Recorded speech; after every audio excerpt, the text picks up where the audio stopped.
ঘুগনি রান্না করব আজকে আমি, তার জন্য এই ডাবরিগুলো আমি রাতে ভিজিয়ে রাখছিলাম। তো আমরা এগুলোকে ডাবরি বলি, এক দেশের এক নাম, জানি না কোন দেশের কী নাম। আসসালামু আলাইকুম বন্ধুরা, আমি ভালো আছি, আশা করি যে যেখানে সবাই ভালো আছেন। তো ডাবরিগুলো আমি সারা রাত ভিজিয়ে রাখছিলাম, এখন সুন্দর করে ধুয়ে নিয়েছি।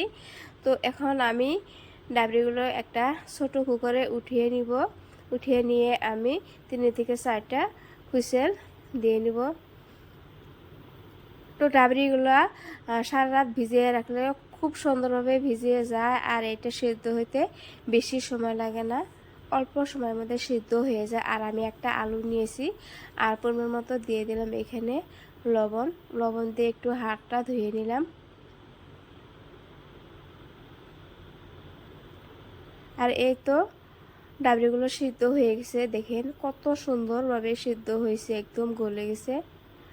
তো এখন আমি রান্না করে নেব। তো এখানে আমি পেঁয়াজ কেটে নিয়েছি আর আদা রসুন বেটে নিয়েছি, পরিমাণ মতো তেল দিয়ে দিব।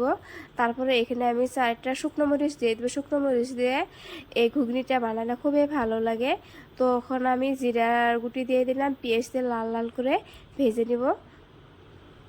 আর এখানে আমি পরিমাণ মতো হলুদ গুঁড়ো দিয়ে দিব। পেঁয়াজের সঙ্গে হলুদটা দিয়ে দিলে হলুদ তার মানে গন্ধায় না সবজিটা, যার জন্য আমি হলুদ গুঁড়ো অল্প করে দিয়ে দিব।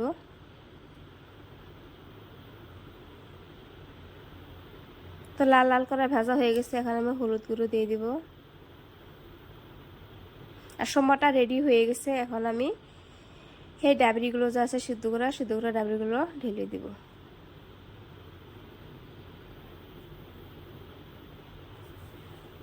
আর এই ডাবরির মধ্যে এখন আমি গরম পানি ঢেলে দিব।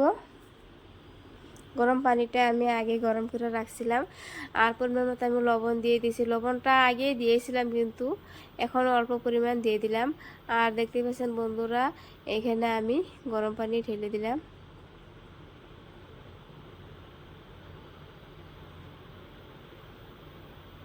আলুটাও আমি কেটে দিয়ে দেব।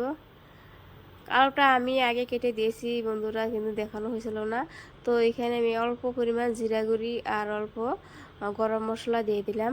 আর আমার রান্নাটা প্রায় রেডি হয়ে গেছে। ঝোলের পরিমাণটা একটু বেশি করে রাখবো, কারণ এই ডাবরির ঘুগনিটা সকালবেলা রুটি বানিয়ে খাওয়া হবে, সেই জন্য ঝোলের পরিমাণটা একটু বেশি করে রাখলাম। তো আমার রান্নার ভিডিওটা কেমন হলো বন্ধুরা কমেন্ট করে জানাবেন। আর বন্ধুরা একটুখানি লবণ কম হয়েছিল, সেই জন্য আমি আবারও অল্প পরিমাণ লবণ দিয়ে দিলাম। লবণটা মানে ঠিক মতো না হলে কিন্তু বেশি ভালো লাগবে। তো কেমন হলো রান্নাটা কমেন্ট করে জানাবেন।